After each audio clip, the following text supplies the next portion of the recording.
श्री कृष्ण कहते हैं, मनुष्य की सबसे बड़ी अधीरता यह है कि वह बीज बोते ही फल चाहता है। वह चाहता है कि प्रयास आज करे और परिणाम कल सामने आ जाए।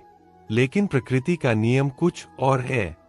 जो चीज जितनी गहराई से बनती है, उसे उतना ही समय लगता है, और जो सफलता समय लेकर आती है, वही सबसे अधिक स्थायी होती है।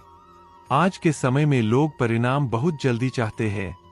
लोग दूसरों की उपलब्धियां देखते हैं और सोचते हैं कि उनका जीवन कितना आसान है। उन्हें केवल वह दिन दिखाई देता है जब किसी को सम्मान मिला, सफलता मिली, पहचान मिली, लेकिन उन्हें वे वर्ष दिखाई नहीं देते जो उस सफलता की नींव में लगे थे।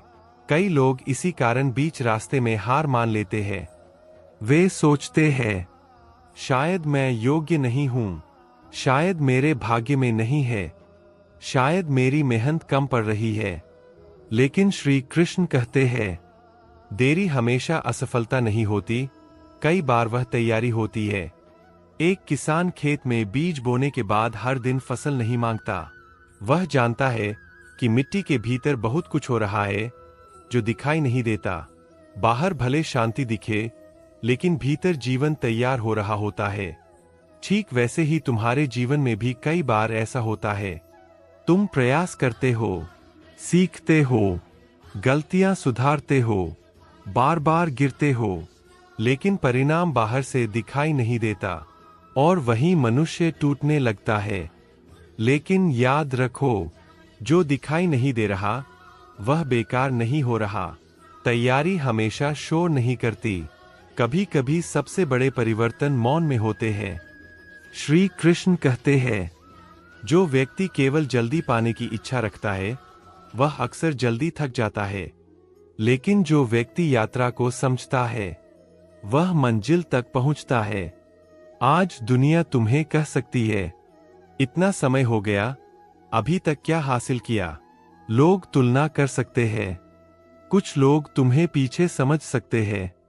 लेकिन याद रखो, दूसरों की घड़ी देखकर अपना समय मत तय करो। हर आत्मा की गति अलग होती है। किसी को जल्दी सीख मिलती है, किसी को देर से, किसी को जल्दी सफलता मिलती है, किसी को पहले धैर्य सीखना पड़ता है। लेकिन जो देर से मिलता है, वह अक्सर टिकता है। सोचो, जो पेड़ जल्दी बढ़ता है, वह कई बार कमजोर होता है, लेकिन जो धीरे धीरे बढ़ता है, उसकी जड़ें गहरी होती है। आंधी आने पर वही टिकता है। खुद को तैयार नहीं किया। जीवन में सबसे सुंदर बात यह नहीं कि तुम्हें सब जल्दी मिल जाए। सबसे सुंदर बात यह है कि जब मिले तब तुम उसके योग्य हो। और यही कारण है कि समय कई बार तुम्हें रोकता नहीं, तैयार करता है। कई बार तुम्हें लगता है सब आगे निकल गए, लेकिन हो सकता है तुम्हारी यात्रा लंबी नहीं, गहरी हो, और गहराई हमेशा समय मांगती है। याद रखो, अगर कोई विद्यार्थी एक दिन पढ़कर परीक्षा पास करना चाहे, क्या संभव है? अगर कोई कलाकार बिना अभ्यास के मंच चाहता हो, क्या संभव है? अगर कोई बीज बिना समय लिए वृक्ष बनना चाहे, क्या संभव है?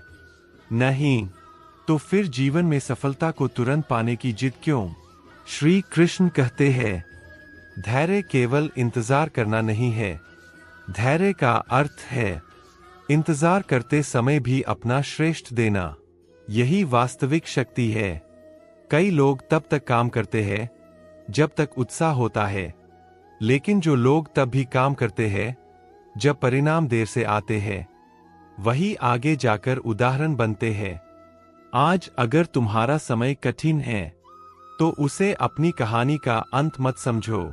शायद यह तैयारी का समय है।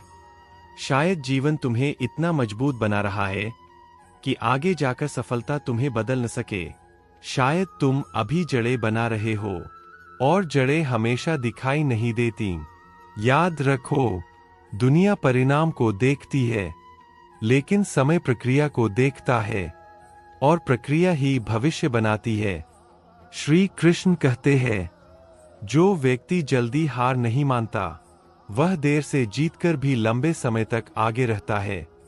इसलिए अगर तुम्हें देर लग रही है तो निराश मत हो, अपनी दिशा मत छोड़ो, अपना मूल्य मत भूलो, अपनी तुलना मत करो। बस हर दिन थोड़ा आगे बढ़ो। छोटे कदम भी महत्वपूर्ण हैं।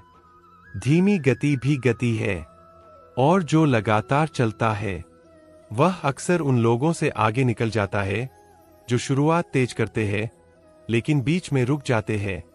एक दिन आएगा जब तुम पीछे मुड़कर देखोगे और समझोगे, अगर मुझे यह सब जल्दी मिल जाता तो शायद मैं संभाल नहीं पाता, लेकिन समय ने मुझे तैयार किया और वही देरी मेरी सबसे बड़ी ताकत बन गई। इसलिए आज अगर परिणाम देर से आ रहे हैं तो विश्वास रखो, तुम पीछे नहीं हो, तुम बन रहे हो, तुम सीख रहे हो, तुम मजबूत हो रहे हो। और जब तुम्हारा समय आएगा तो तुम्हें केवल सफलता नहीं मिलेगी, तुम्हें स्थिरता मिलेगी, तुम्हें समझ मिलेगी, तुम्हें संतोष मिलेगा। और वही सफलता सबसे सुंदर होती है। श्री कृष्ण कहते हैं, जल्दी मत करो, रुकना मत, कर्म करते रहो, धैर्य रखो और विश्वास रखो।